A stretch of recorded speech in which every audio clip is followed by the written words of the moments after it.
نحمده ونصلي على رسوله الكريم اما بعد فاعوذ بالله من الشيطان الرجيم بسم الله الرحمن الرحيم اذ قال الله يا عيسى ابن مريم أأنت قلت للناس اتخذوني وأمي إلهين من دون الله صدق اللہ العظیم۔ آج بھی چند علمی اصطلاحات کے حوالے سے یہ 7ویں قسط ہے، اور چونکہ مطالعے کے دوران بعض دفعہ کچھ علمی گفتگو سامنے آ جاتی ہے جو عوام اور علماء دونوں کے لیے مناسبت رکھتی ہے، تو اس لیے دلائل کی طرف آنے سے پہلے چند علمی اصطلاحات کی میں ضرورت محسوس کرتا ہوں۔ آئندہ بھی اگر اس طرح کی کوئی نئی چیز میرے سامنے آ گئی تو انشاءاللہ اس پہ بھی ہم گفتگو کریں گے۔ آج کے موضوع میں ایک تو لفظ اذ اور اذا، دوسرا قد خلت من قبلہ الرسل میں لفظ خلت، تیسرا من قبلہ الرسل۔ اس پہ انشاءاللہ کچھ علمی گفتگو آسان انداز میں کی جائے گی۔ پہلی بات تو یہ ہے کہ قادیانی قرآن کریم کی آیت ہے، اذ قال اللہ یا عیسی ابن مریم اقلت للناس اتخذونی وأمی الہین من دون اللہ، یا اذ قال اللہ یا عیسی ابن مریم اذکر نعمتی علیک وعلی والدتک، جیسے قرآن کریم میں آیا ہے۔ تو وہ کہتے ہیں کہ یہ جو سوال اور جواب ہے یہ ہو چکے ہیں،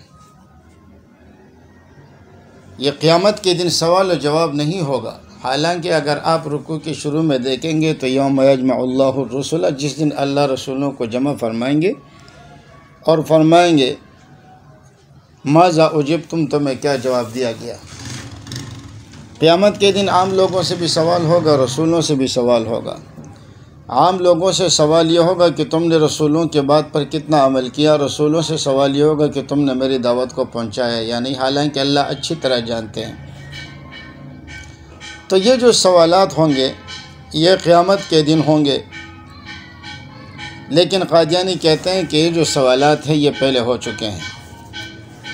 خاص طور پر اذ قال اللہ یا عیسی ابن مریم أأنت قلت للناس اتخذوني وأمي إلهين من دون الله قال سبحانك ما يكون لي أن أقول ما ليس لي بحق إن كنت قلته فقد علمته تعلم ما في نفسي ولا أعلم ما في نفسك وأنت علام الغيوب۔ تو وہ کہتے ہیں یہ جو سوال ہوں گے یہ قیامت میں نہیں ہوں گے، یہ پہلے ہو چکے ہیں۔ اسی لیے آگے فرمایا فلما توفیتنی، اس سے بھی وہ دلیل پکڑتے ہیں، لیکن یہ جب انشاءاللہ ہم حیات مسیح پر گفتگو کریں گے تو فلما توفیتنی کا بھی ذکر کریں گے۔ یہاں ہم نے جو بحث کرنی ہے ایک تو لفظ اذ اور دوسرا قال۔ وہ کہتے ہیں کہ عربی زبان کا ضابطہ ہے کہ لفظ اذ یہ ماضی کے لیے آتا ہے اگرچہ مستقبل پر داخل ہو، یعنی اذ جس پر داخل ہو تو وہ ماضی کے معنی میں ہوگا۔ جیسے اذ یقول لک المخلفون، جب آپ سے جنگ سے پیچھے رہنے والے لوگ کہہ رہے تھے، تو یقول فعل مضارع ہے اور اذ اس پر داخل ہے۔ اسی طرح اذ تسعدون ولا تلوون علی احد، یا اذ تقول للذی انعم اللہ وانعمت علیہ۔ قرآن کریم میں کئی جگہ آیا ہے کہ لفظ اذ فعل مضارع پر داخل ہے لیکن معنی ماضی کا ہے۔ اذ یقول لک المخلفون، جب کہہ رہے تھے آپ سے۔ یا اسی طرح اذ تقول للذی انعمت علیہ، انعم اللہ علیہ وانعمت علیہ، جب آپ کہہ رہے تھے۔ اذ تسعدون ولا تلوون، جب تم چڑھ رہے تھے اوپر کی طرف۔ تو معلوم ہوا کہ اذ آتا ہے ماضی کے لیے اگرچہ وہ مستقبل پر داخل ہو، تو اذ جب ماضی پر داخل ہے پھر تو یقینی طور پر ماضی کے معنی میں ہے۔ تو یہاں اذ قال اللہ ہے، تو اس کا مطلب جب اللہ فرما رہے تھے عیسیٰ علیہ السلام سے، تو یہاں اس بھی لفظ ماضی کے لیے آیا ہے، اور قال فعل ماضی ہے، یہ بھی ماضی کے معنی میں آیا ہے۔ تو اس کا مطلب یہ ہے کہ عیسیٰ علیہ السلام کی وفات ہو چکی ہے اور یہ مکالمہ پہلے ہو چکا ہے۔ یہ کہنا کہ یہ مکالمہ قیامت کے دن ہوگا، یہ بات وہ کہتے ہیں کہ درست نہیں ہے۔ تو اس لیے ہم نے ذرا اس معاملے کو دیکھنا ہے، پہلے لفظ اس کو دیکھنا ہے اور اذا کو، یہ دونوں ظروف زمان میں سے ہے، اور یہ بات بالکل صحیح ہے کہ اس ماضی کے لیے آتا ہے اگرچہ مستقبل پر داخل ہو، اور اذا مستقبل کے لیے آتا ہے اگرچہ ماضی پر داخل ہو۔ جیسے کہ اذا جاءک المنافقون، جب آپ کے پاس منافقین آئیں گے، تو جاء ماضی ہے لیکن معنی مستقبل کا ہوا۔ اذا جاء نصر اللہ والفتح، جب آئے گی مدد اللہ کی اور فتح مکہ ہوگا، وغیرہ وغیرہ۔ تو معلوم ہوا کہ لفظ اذ یہ ماضی کے لیے آتا ہے اگرچہ مستقبل پر داخل ہو، اور لفظ اذا یہ مستقبل کے لیے آتا ہے اگرچہ ماضی پر داخل ہو۔ یہ ہے مرزا قادیانی کا استدلال کہ یہ سوال جواب پہلے ہو چکا ہے، اس لیے کہ اذ آیا ہے اور قال آیا ہے۔ تو یہ بات تو صحیح ہے، مگر اذ اور اذا، اذ ماضی کے لیے آتا ہے اگرچہ مستقبل پر داخل ہو، مگر اذ کبھی اذا کے معنی میں بھی آتا ہے، یعنی کبھی اذ مستقبل کے معنی میں بھی آتا ہے، اور اسی طرح اذا یہ مستقبل کے لیے آتا ہے لیکن یہ کبھی کبھی ماضی کے معنی میں بھی آ جاتا ہے۔ تو جب اذا کے مستقبل کے معنی میں ہو تو ہم کہیں گے اس اذا کے معنی میں ہے، اور جب اذا ماضی کے معنی میں ہو تو ہم کہیں گے اذا اس کے معنی میں ہے۔ جیسے دیکھیے قرآن کریم میں اللہ رب العزت نے فرمایا وَإِذَا رَأَوْا تِجَارَةً أَوْ لَهْوًا انفَضُّوا إِلَيْهَا۔ نبی علیہ السلام خطبہ دے رہے تھے، تجارتی قافلہ آ گیا تو لوگ خطبے کو چھوڑ کر باہر نکل گئے، تو اللہ نے فرمایا وَإِذَا رَأَوْا تِجَارَةً، جب انہوں نے تجارت کو دیکھا اور انہوں نے وہ آوازیں سنی تو وہ اس کی طرف دوڑ پڑے اور آپ کو کھڑا چھوڑ گئے خطبے کی حالت میں۔ تو دیکھیے یہاں اذا مستقبل کے معنی میں آیا ہے۔ اسی طرح فرمایا حتی اذا ضاقت علیہم الارض بما رحبت، یہاں پہلے والے میں اذا ماضی کے معنی میں آیا ہے، حتی اذا رأوا تجارتا، جب انہوں نے دیکھا، حالانکہ اذا مستقبل کے لیے آتا ہے۔ دوسرے یہاں فرمایا کہ حتی اذا ضاقت علیہم الارض بما رحبت، جب ان پر زمین تنگ ہو گئی باوجود وسیع ہونے کے، تو یہاں بھی اذا کس کے لیے آیا ہے؟ یہ ماضی کے معنی میں ہوا۔ تو معلوم ہوا کہ اذا ہمیشہ مستقبل کے معنی میں نہیں آتا، بلکہ موقع محل کی مناسبت سے ماضی کے معنی میں بھی آتا ہے۔ جیسے ان دونوں جگہوں پر آپ نے دیکھا کہ موقع اور محل یہ ہے کہ واقعہ پہلے ہو چکا ہے، تجارتی قافلہ پہلے آ چکا ہے، اور اسی طریقے سے زمین کے تنگ ہونے کا واقعہ پہلے آ چکا ہے، تو اس لیے اب اذا ماضی کے معنی میں ہوا۔ اسی طرح جیسے ہم نے آپ کو مثالوں سے واضح کیا کہ یہ ماضی کے لیے آتا ہے اگرچہ مستقبل پر داخل ہو، لیکن یہ بھی کبھی کبھی مستقبل کے لیے آتے ہیں موقع اور محل کی مناسبت سے، جیسے کہ فَسَوْفَ يَعْلَمُونَ إِذِ الْأَغْلَالُ فِي أَعْنَاقِهِمْ وَالسَّلَاسِلُ يُسْحَبُونَ، وہ ان قریب جان لیں گے جب توق ان کے گردنوں میں ہوں گے۔ تو یہاں إِذِ الْأَغْلَالُ فِي أَعْنَاقِهِمْ وَالسَّلَاسِلُ يُسْحَبُونَ، تو یہاں پر اس داخل ہوا ہے مضارع کے اوپر، یعنی جس وقت توق ان کے گردن میں ہوں گے اور زنجیریں ہوں گی اور ان کو گھسیٹا جائے گا، تو ہاں یسحبون فعل مضارع آ رہا ہے مگر معنی ماضی کا دیا۔ اور اسی طرح علامہ زمخشری نے بھی اس کے بارے میں کچھ اشعار کے بھی حوالے دیے۔ اذ ما دخلت علی الرسول فقل له حقا علیک اذا اطمأن المجلس، جب تو رسول کے پاس پہنچے اور اطمینان سے بیٹھ جائے تو ان سے کہنا تم پر واجب ہے۔ تو یہاں پر بھی لفظ اذ ما دخلت ہے، اذ آیا ہے لیکن معنی میں مستقبل کے لیے ہے۔ اسی طرح اور بھی انہوں نے کئی اشعار پیش کیے ہیں۔ تو اس سے معلوم ہوا کہ اس بھی کبھی کبھی مستقبل کے لیے آتا ہے۔ یا ایسی قرآن کریم کی آیت میں دیکھا استبرأ الذین اتبعوا من الذین اتبعوا، جب براءت کا اظہار کریں گے وہ لوگ جن کے اتباع کی گئی، یعنی جو سردار لوگ ہیں ان سے براءت کا اظہار کریں گے۔ کون؟ جو اتباع کرنے والے تھے۔ تو یہ بھی مستقبل میں ہوگا، لیکن لفظ کیا آیا ہے؟ لفظ اذ آیا ہے۔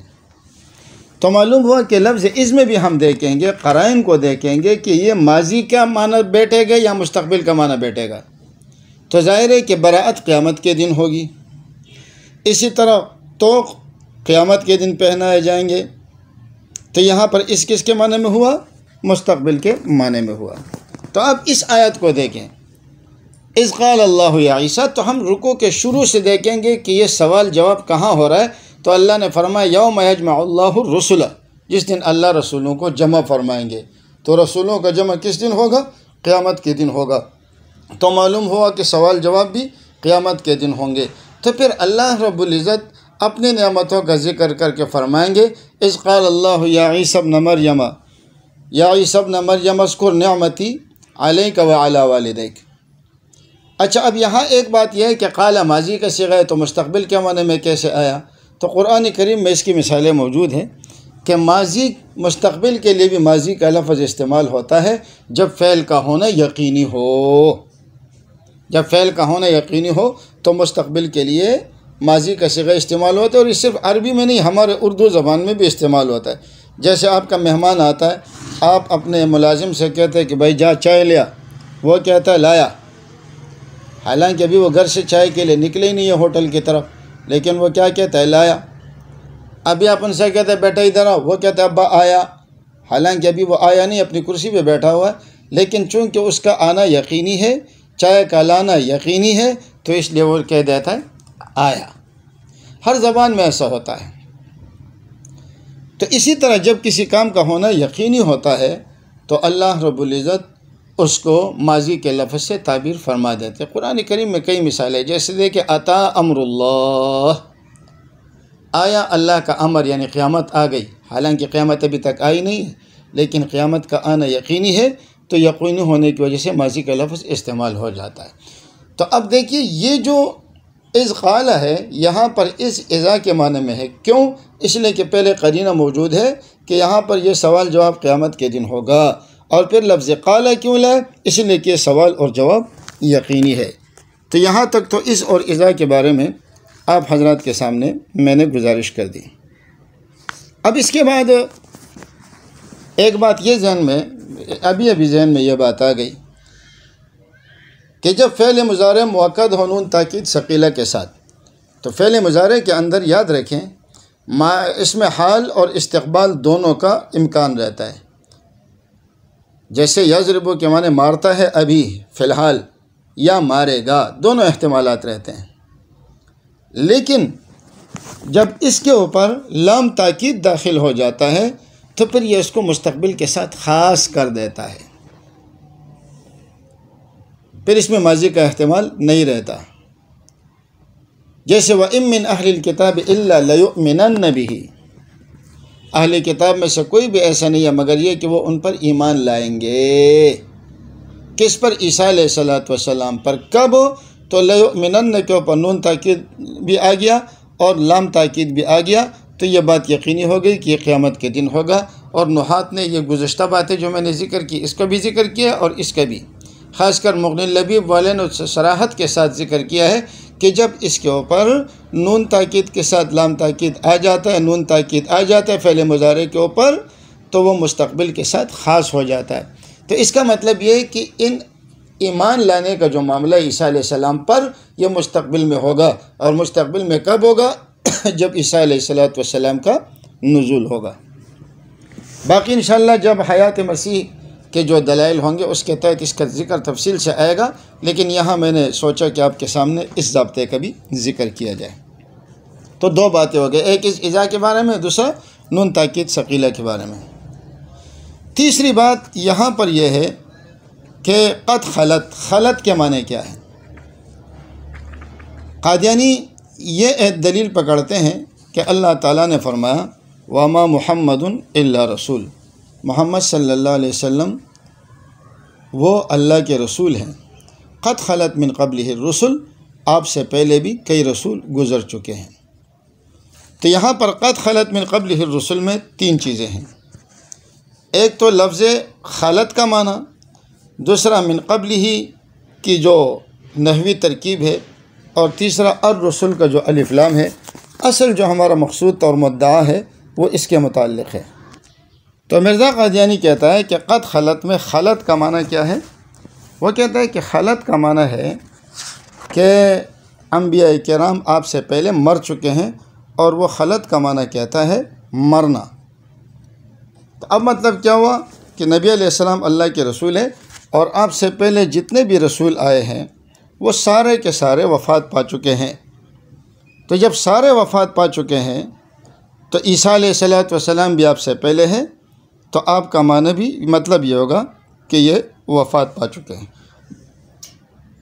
حالانکہ اگر ہم دیکھیں گے تو خلا یا خلت اس کے معنی مرنے کے بالکل نہیں ہیں۔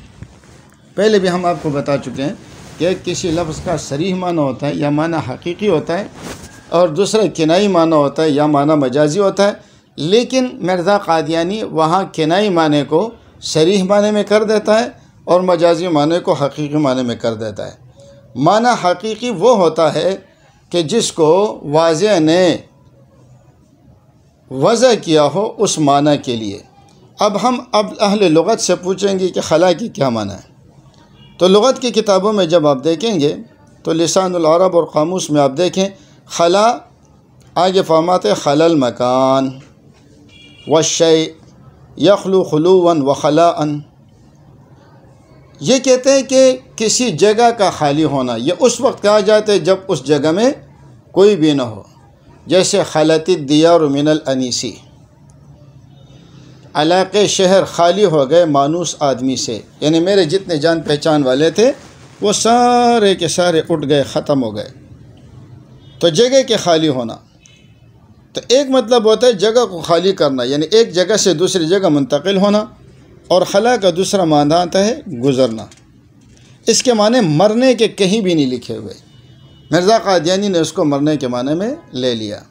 حالانکہ موت پر بھی خلو کا اطلاق ہوتا ہے، اس لیے کہ مرنے سے انسان کی وہ جگہ خالی ہو جاتی ہے، وہ سیٹ خالی ہو جاتی ہے، لیکن خلت کے لیے مرنا ضروری نہیں ہے۔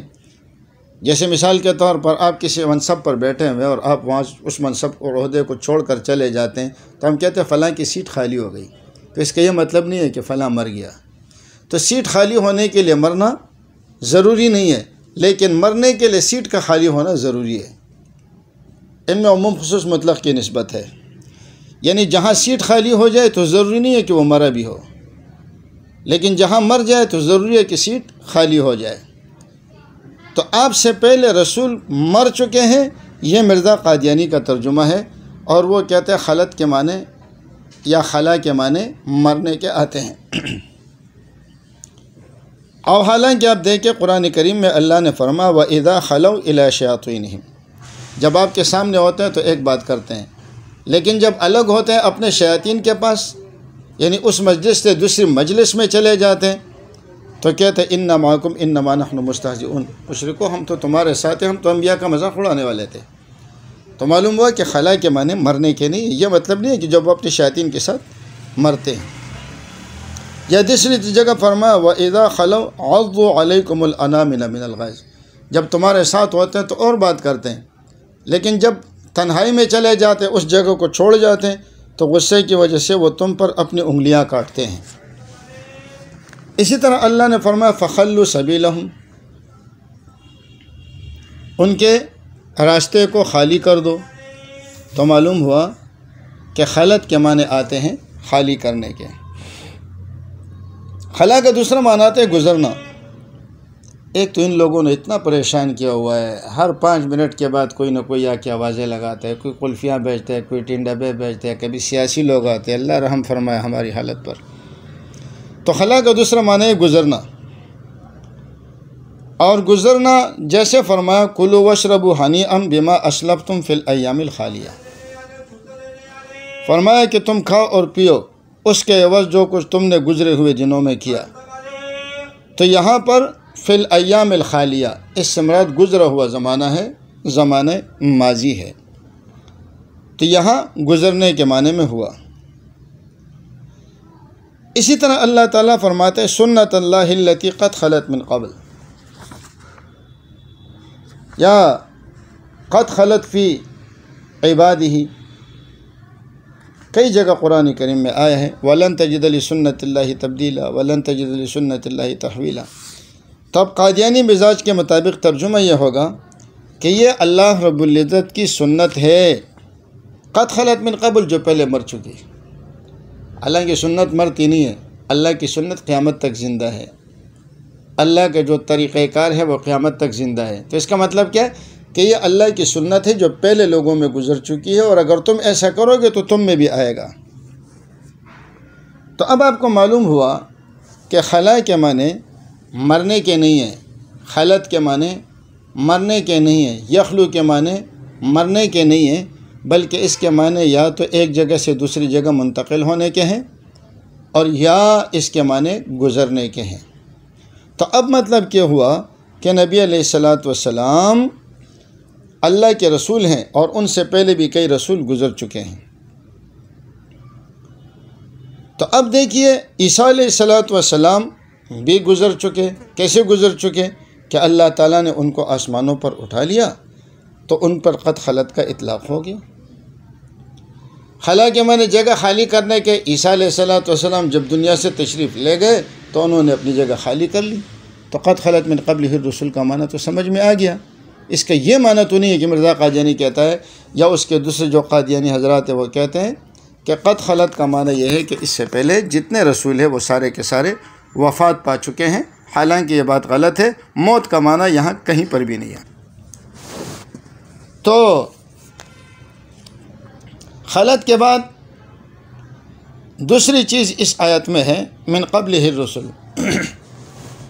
اب من قبلہ الرسل کا مطلب کیا ہے؟ قد خلت من قبلہ الرسل، بقول قادیانیوں کے کہ آپ سے پہلے سارے کے سارے رسول مر چکے ہیں، اور ایک قادیانی اس کا ترجمہ یوں کرتا ہے کہ قد خلت من قبلہ الرسل،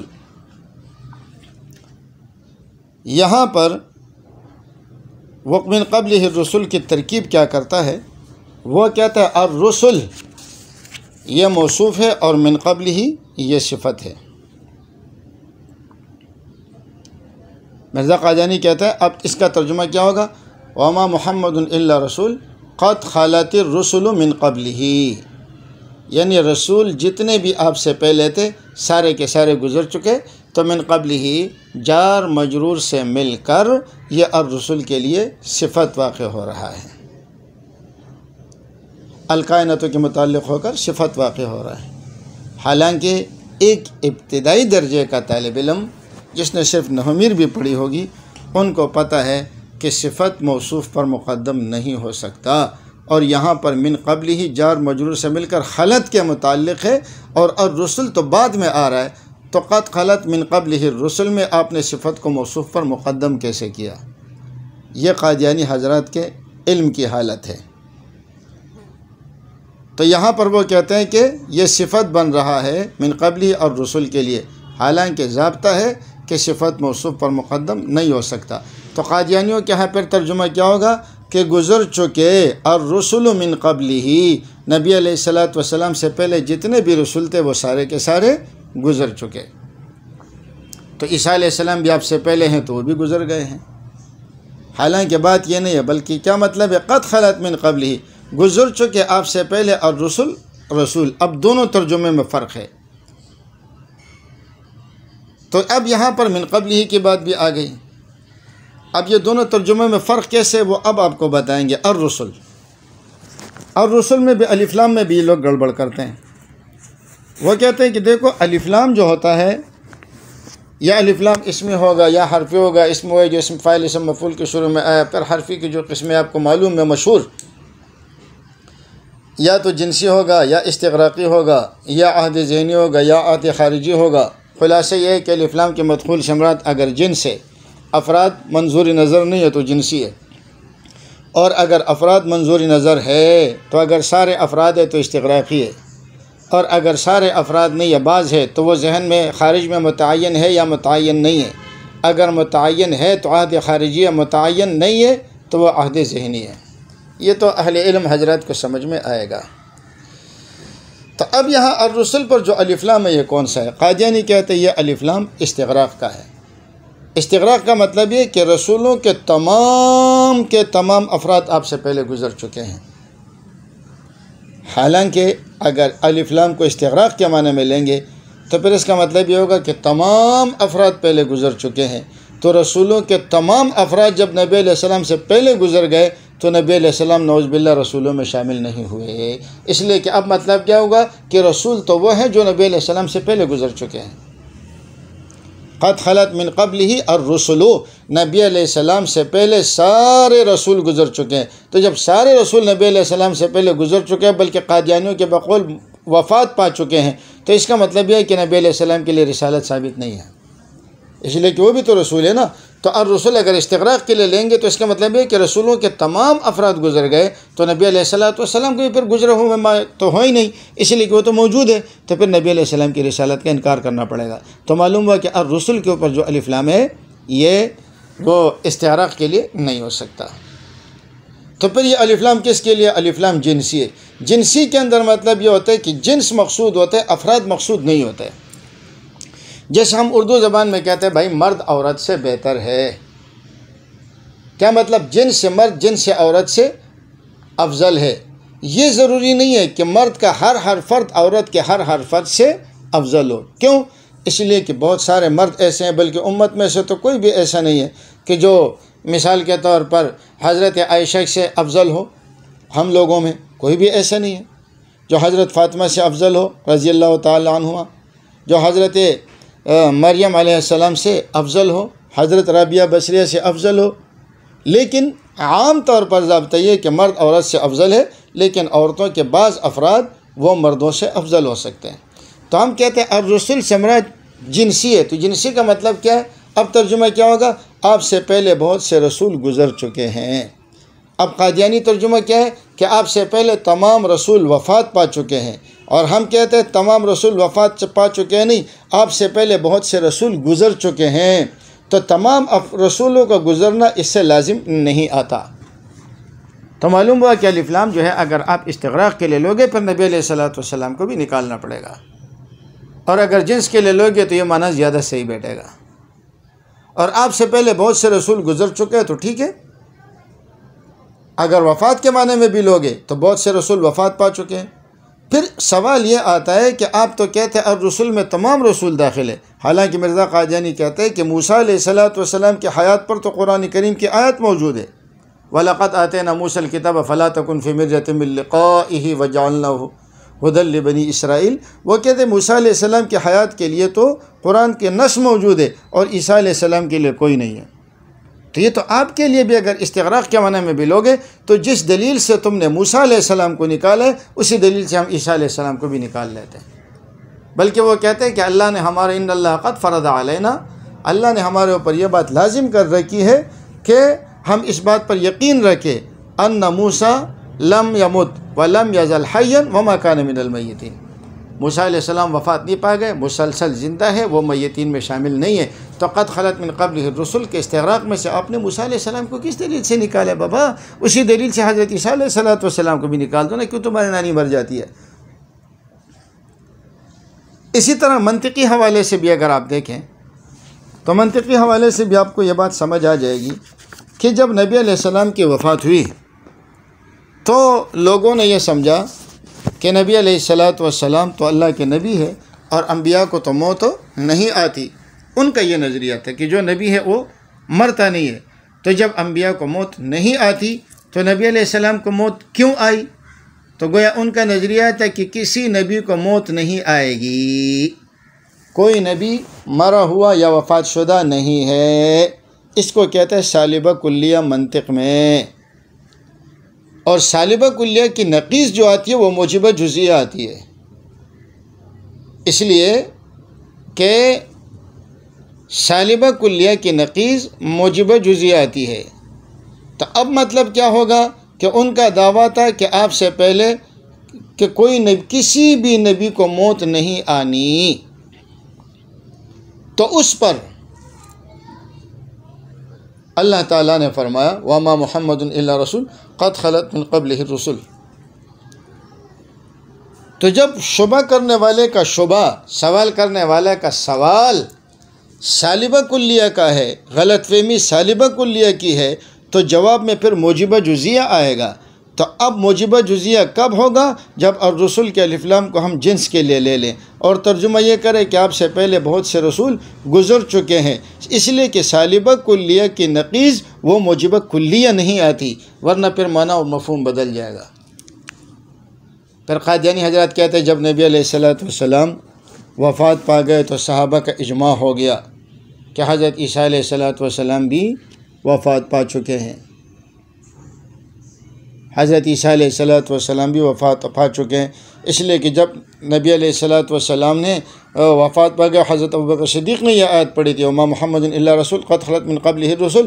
کسی صحابی نے یہ اشکال نہیں کیا کہ حضرت عیسیٰ علیہ السلام تو زندہ ہے اور آپ تو کہتے ہیں کہ سارے رسول گزر چکے ہیں، تو کہتے ہیں صحابہ کا اجماع ہو گیا اس بات پر کہ حضرت عیسیٰ علیہ السلام وفات پا چکے ہیں۔ حالانکہ اس واقعے میں عیسیٰ علیہ السلام کو تو پھر اس مسئلے کو داخل کرنے کو تو ہی نہیں بنتا، لیکن اگر آپ نے بنا نہیں ہے تو اجماع اس بات پر ہو رہا ہے کہ عیسیٰ علیہ السلام زندہ ہے، اس لیے کہ حضرت عمر رضی اللہ تعالیٰ عنہ فرما رہے تھے کہ عیسیٰ علیہ السلام اللہ کی ملاقات کے لیے جیسے حضرت عیسیٰ علیہ السلام جیسے آسمانوں پر ہے، اسی طرح ہمارے نبی علیہ السلام بھی زندہ ہے اور وہ وفات نہیں پا گئے، اور وہ ایسے ہی گئے جیسے موسیٰ علیہ السلام کو ہی طور پر گئے تھے، تو کسی نے بھی اس پر نکیر نہیں کی، تو پھر تو یہ اجماع حیات عیسیٰ علیہ السلام کے اوپر آ رہا ہے۔ بہرحال اس کی جب بحث آئے گی انشاءاللہ ہم اس پہ تذکرہ کریں گے۔ تو یہ چند چیزیں تھیں جو میں نے آپ کے سامنے عرض کرنی تھی۔ اللہ ہمیں سمجھنے کی توفیق دے۔ وما علینا الا البلاغ۔